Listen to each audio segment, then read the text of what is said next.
allocated and in use on the heap. Now, the next column shows us how much memory is in use after the collection. Again, it's just marking. And I want you to notice that we went from a 7 meg heap to an 11 meg heap. We see that there was 4 megs of heap growth during the collection. It makes sense because, again, we've got Go routines that are doing application work while the GC is running.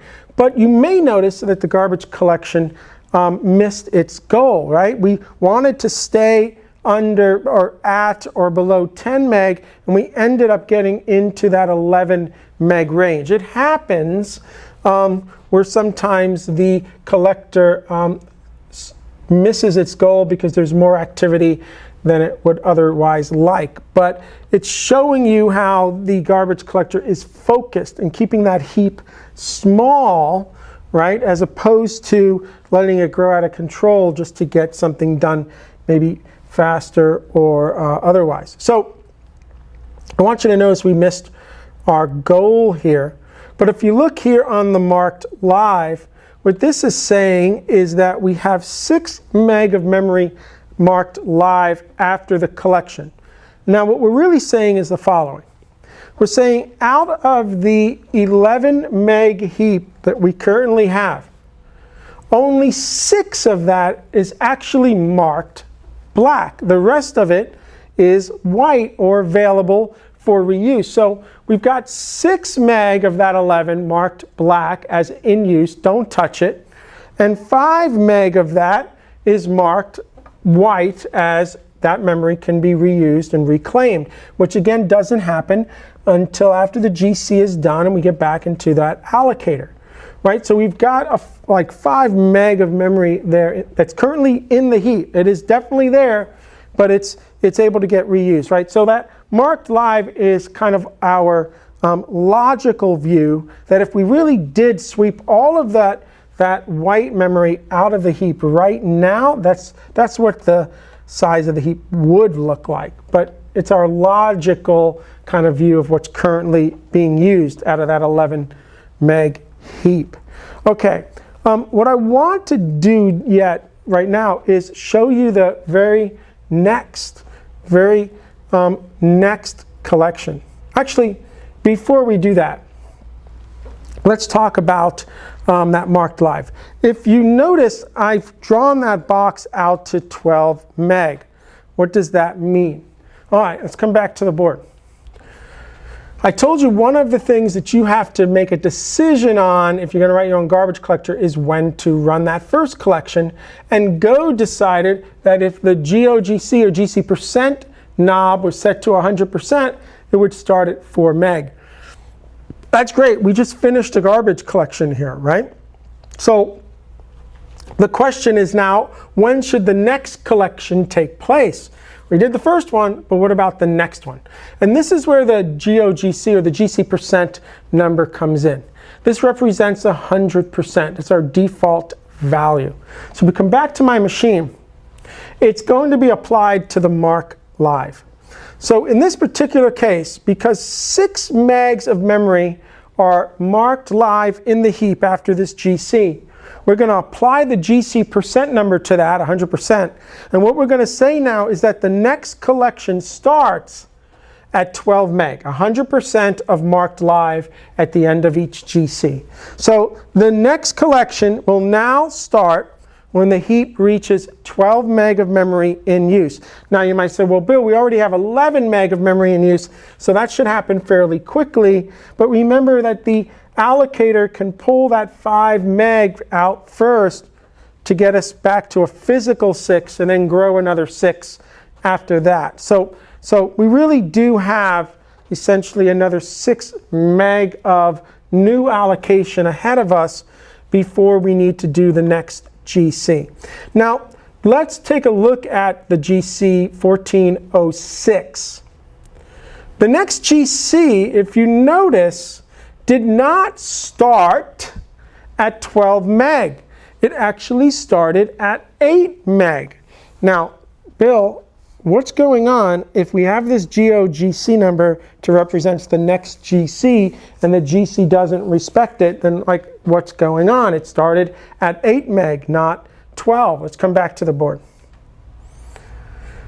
So one of the things that the garbage collector hate's a strong word, but I'm going to use it, is when it misses a goal. It's dangerous when it misses its goal because now the heap is growing beyond this controlled number, and the garbage collector doesn't want that for your Go program. And so when the garbage collector starts to see that its goal is going to be missed, what it has to do is start to slow down allocations to make sure that it doesn't overshoot it too much. It has to slow down allocation. So think about, we're back here where we're a 4-threaded Go program, 25% or 1M is dedicated to GC, and here's our 75% of our CPU capacity doing work. Well, if we notice that this garbage collection is allocating to a point where we're going to miss our goal, we want to slow down allocations. How should we slow down an allocation? Well, one choice would be to pull this Go routine off the M, but that takes time to do as well. That's like 200 nanoseconds worth of time to do, and that's not really helping us. Plus, we're going to put another Go routine on there, and who's to say that Go routine isn't going to cause more damage? So there's a lot of latency costs in just pulling the Go routine off to slow down allocation. What a better choice is, and what the garbage collector does, is it says, hey, Go routine, I need you specifically to slow down your allocations, and what I'm going to have you do is stop doing application work and start doing garbage collection work in the form of what we call a mark assist, MA, mark assist.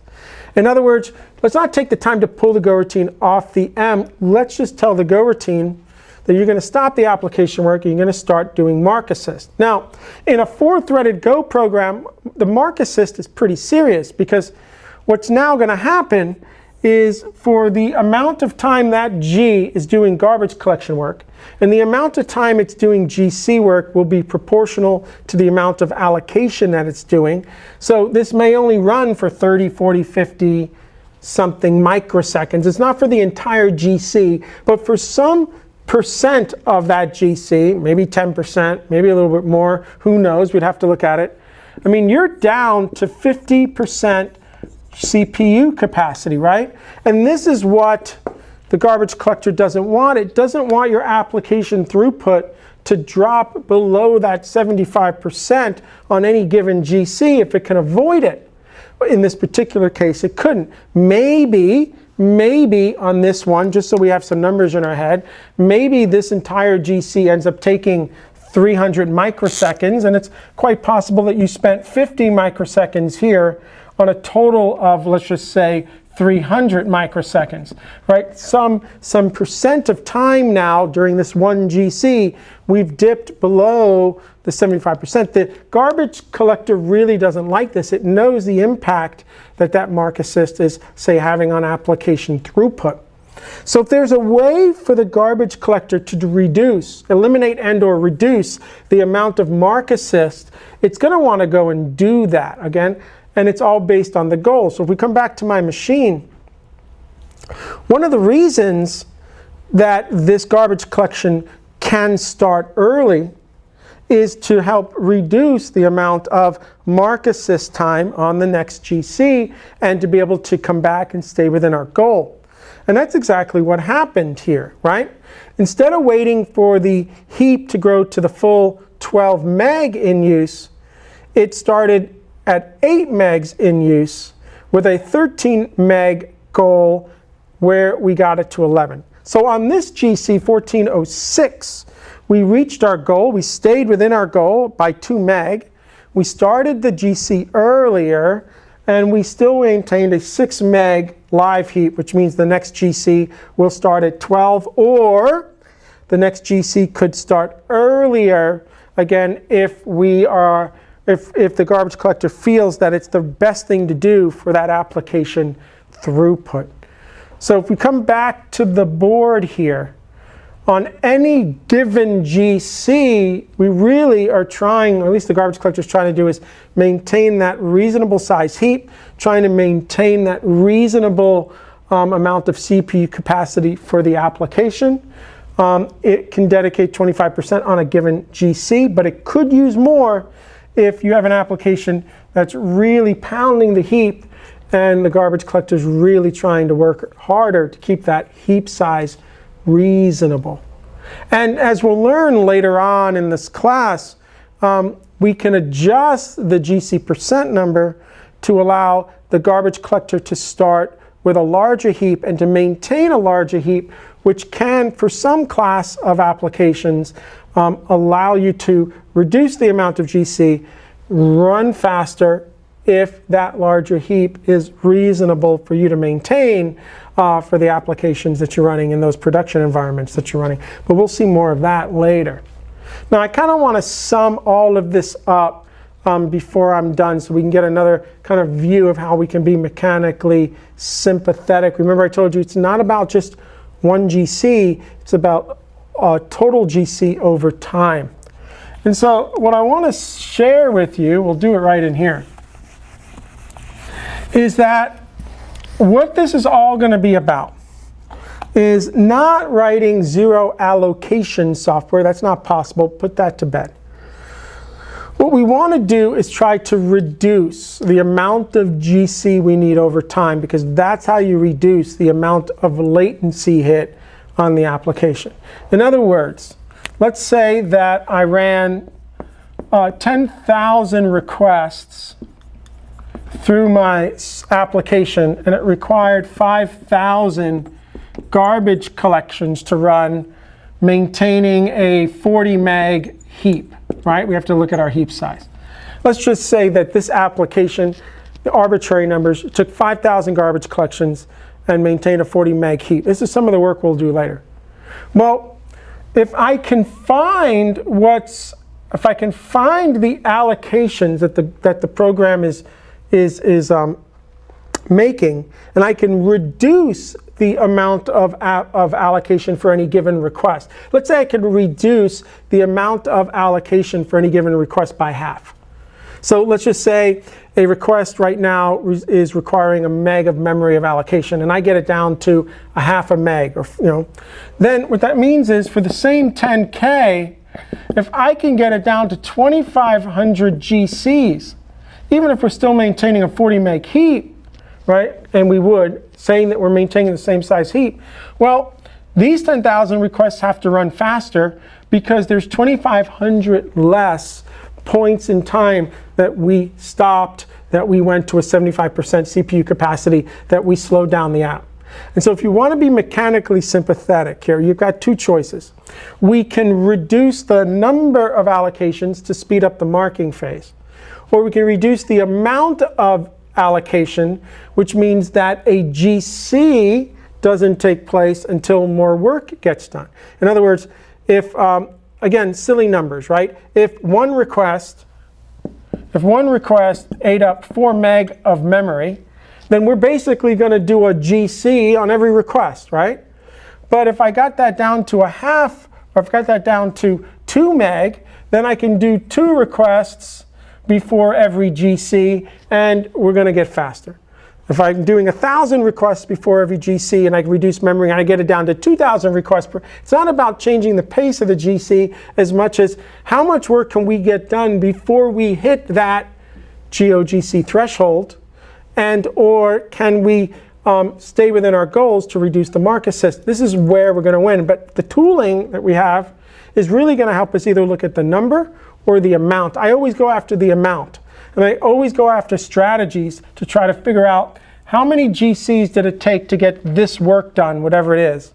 Look for those non-productive allocations, run that same workload, and look if I was able to reduce the amount of GC. And every time I'm able to reduce the amount of GC that we needed to get that same work done, we're gonna run faster. That's it. Again, it's not about any one given GC. And with the tooling, we can also look to see what percent of time we were spending in GC as well. And if I can reduce the amount of time we're spending in GC, which is part of this, then we're going to be mechanically, but we're being mechanically sympathetic. This is where we're going after. But now you have a good kind of visual of the semantics of how the GC work and how you can think about these things as we learn more about Go and eventually get into the tooling, tracing tooling, and study how we can use that knob to our advantage.